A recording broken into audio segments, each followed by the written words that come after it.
Hello everyone. I'm going to cover a few things that people have asked about on YouTube, Reddit, Discord, and so on. For starters, the PCE-CD and TurboGrafx-16 format is unimplemented as far as running with the default M2 Engage emulator, but we will get there, folks. We will get there most inevitably and definitely. But it is a matter of basically doing a little bit of reverse engineering with the MCD format, which is a proprietary format for the TurboGrafx-16 as well as another system. But in any case, we're going to basically do a little test with PCE-CD Space Fantasy Zone with the RetroArch and Mednafen PCE-Fast thing. And this is kind of cool because it's almost like a instance where when the DeLorean, John DeLorean factory for DeLorean shut down, many people took the blueprints, and that's how we're still able to have like DeLoreans made and all that fun stuff, the parts and all that. And where I live, there's actually one of the few places in the United States, there's a parts place for DeLoreans in my state. Very, very cool stuff indeed. But the guy who worked in the place where this game was developed, when they canceled it, he made off with a copy of it, and here we are. We're all enjoying this now. I really, really wish Sega would get this this could have been like a default game that would have really been an attraction on the PC Engine Mini, Core Graphics Mini, TurboGrafx-16 Mini, without a doubt. And it's very, very cool because it is essentially like Space Harrier with the Fantasy Zone reskin. You have the shafts, all that fun stuff, the bosses from Fantasy Zone. Just a very, very well-rounded game. And I've played this many, many years ago and been a big fan of it ever since. I mean, they actually sell like bootleg versions of this on eBay and such, but I mean, it would have been nice to have this as a definitive official release. I mean, it is just a beautiful, beautiful game for what it's worth. I love my Fantasy Zone games, and for the update, you'll also be able to run PC-98 games such as Atlantia, which is basically almost like playing a Space Harrier style game, and it feels more like it's like a handheld game. You just have to see for yourself. Look up Atlantia for PC-98. That's another game you're going to be able to run with the update. I did a lot of fixing up on the core to get it running on the Mini Classics as far as being able to play, because right here I'm able to shoot, but in Atlantia you're able to move, but you weren't able to shoot initially. I mean, unfortunately. Look, we have the boss from the original Fantasy Zone here. And many, many years ago, I woke up on Christmas morning and I just found 2 games for Sega Master System under my Christmas tree. One was Fantasy Zone, the other was Space Harrier, the other was R-Type. Yes, it was a triad of amazing, amazing games, and I've never looked back. I actually thoroughly enjoy playing Sega Master System games versus even like some of the TurboGrafx-16 ports. I mean, I just, the systems that you grew up with, like say for instance, you're playing like Bad Dudes for NES, then you finally one day down the road get to play the arcade version, even though the NES version is inferior. I grew up on that version, just like Dragon's Lair. I grew up on the Atom Computer, Coleco SGM, Super Game Module version.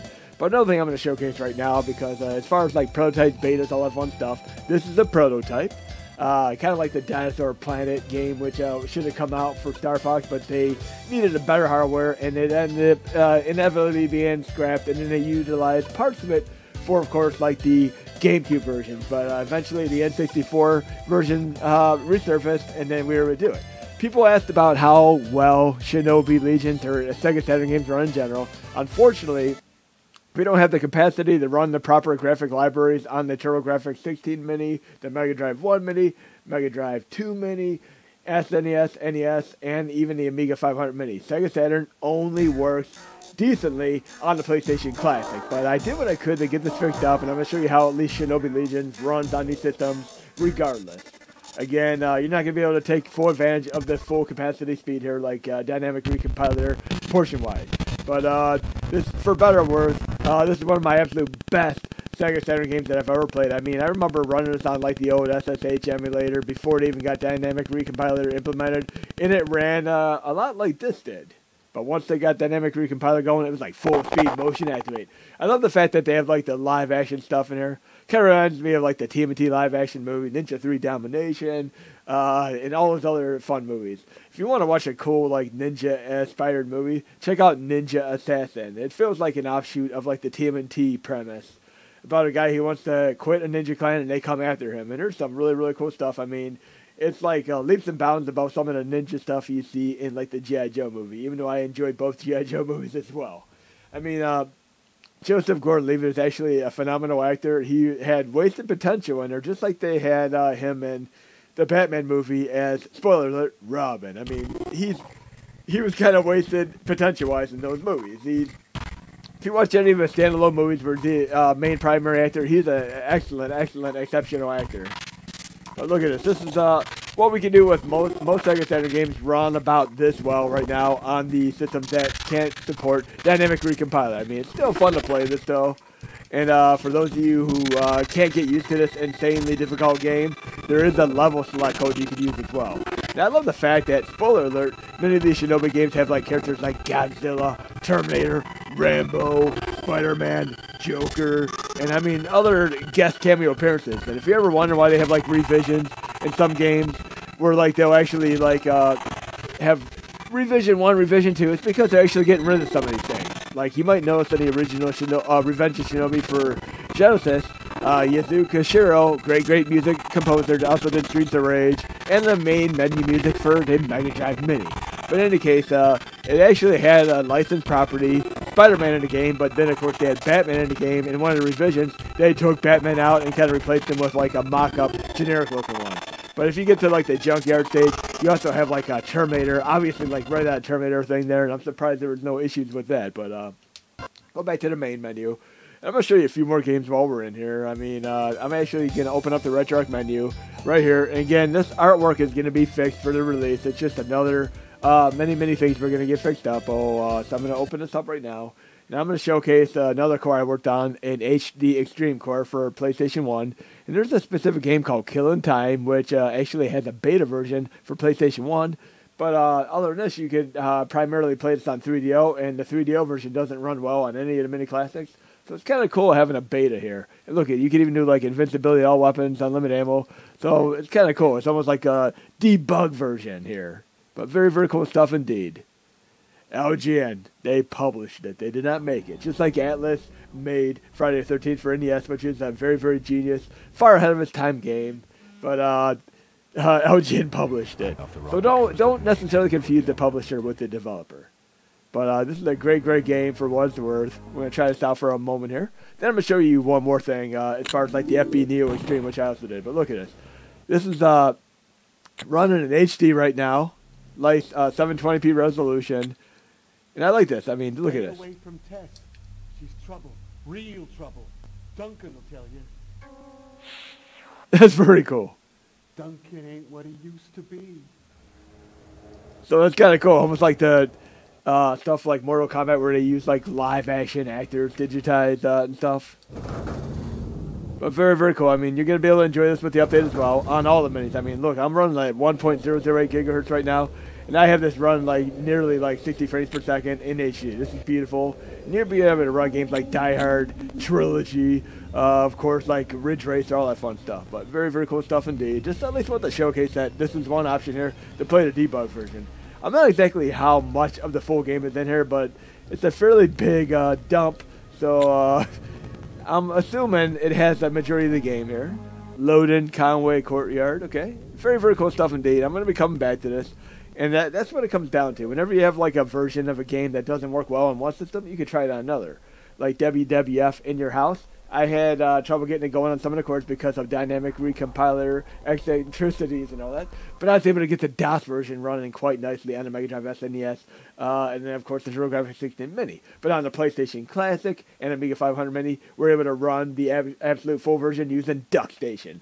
DuckStation might come inevitably to the Mega Drive, TurboGrafx-16, all that fun stuff in the future, but it will require a little bit of effort and work there. So I'm going to exit here, open up RetroArch menu again, and because there's only 256 megabytes of RAM on here, I'm doing a test setup right now. You want to exit RetroArch occasionally to clear the cache memory here, and I showed that in one of my last videos, but the other thing I want to showcase right here is that where I'm at with Dodonpachi, which is a great cave game with FBNEO Xtreme. And just watch how nice this runs. And I'm going to show you something cool you can do with this core as well, which you might not be familiar with. I'm actually going to hold the start button down right when the game loads, because there's a dip switch thing. And for like systems like MAME 2003 Xtreme, you can simply hold the R2 button on your appropriate controller to do it. But for this, once it loads past this warning label here, and I do officially own this game on Steam and on my PS4, all that fun stuff. I mean, I buy all the cave games as they come out. Look, Atlas and Cave. Gotta love it.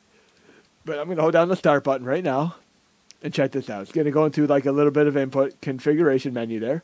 I'm going to go down to where it says game difficulty, and I'm going to change it to the absolute hardest. Very hard difficulty there, because I want to try to get to the 6 million points here. And I know I'm not going to be able to do it, but it's going to be a goal here. It's going to restart the game. But when I load to the main title screen, it's going to show very hard.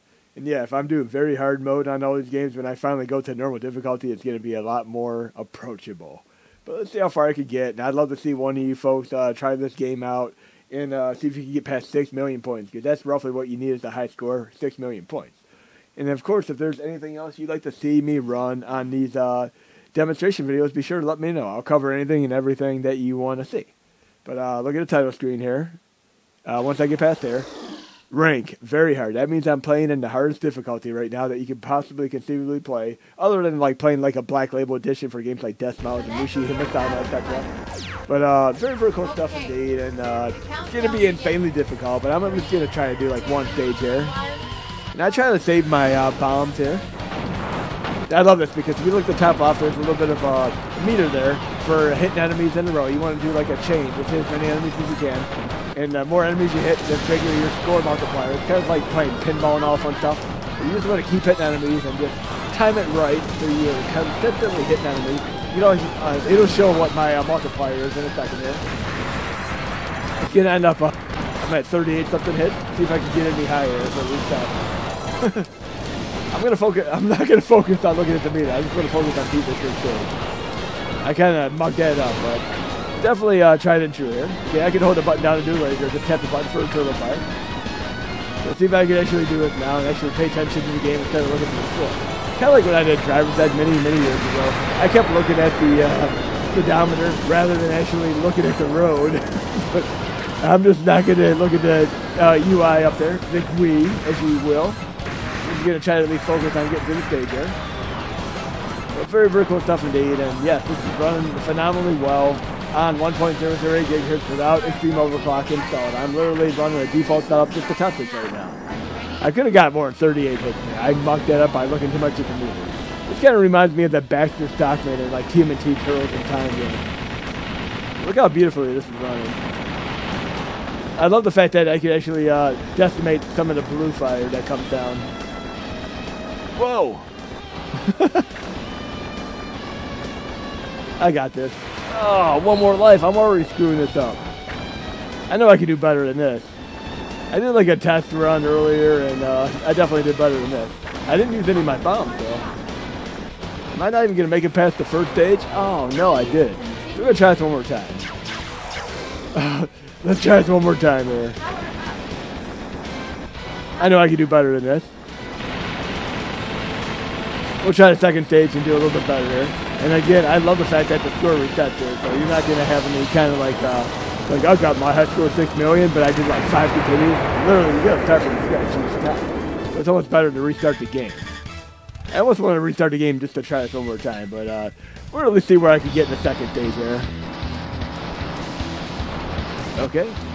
Focus, Kyle.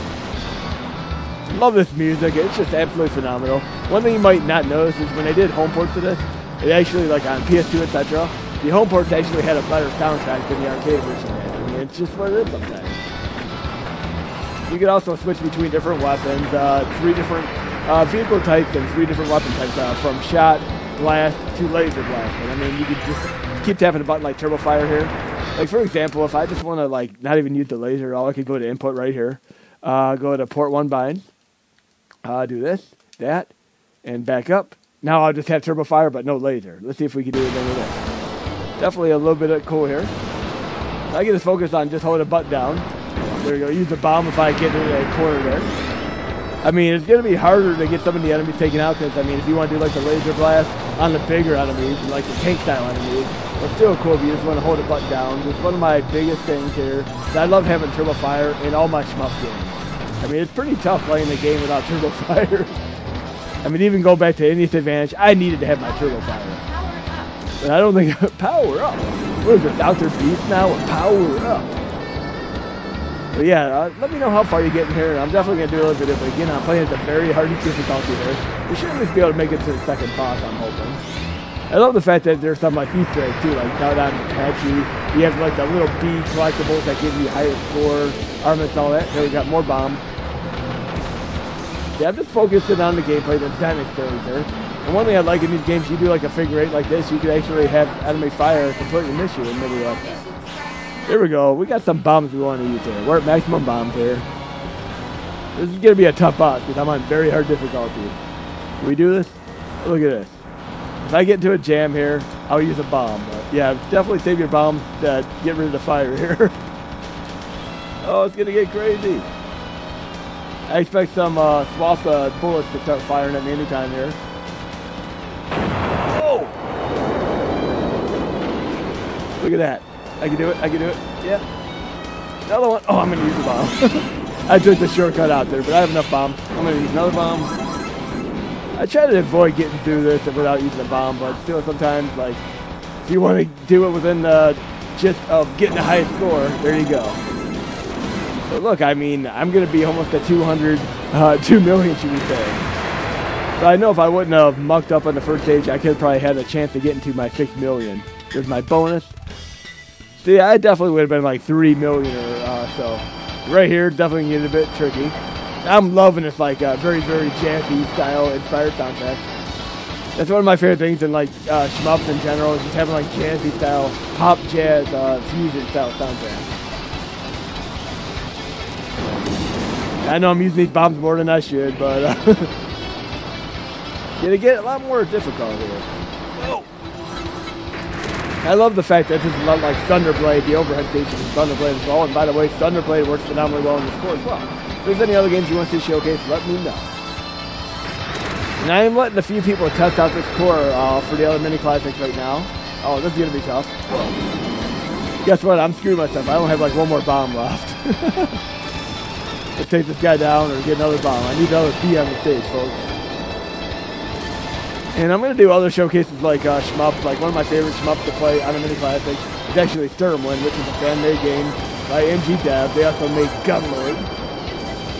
And Last Hope's Pink Bullets is another great one. Oh, there's that B that I missed. That was a nice power-up. You can get free lives as well. It's definitely a fun experience. That I have one bomb here to boot. Now give me another bomb. Oh, no, no, no, I'm trapped. I gave that one up. There's my bomb, right there. Okay, I definitely need a free life here. There we go. At least I recovered on some bombs there. There's another beat. There we go. Some toy bonus. Oh, geez, what am I doing here?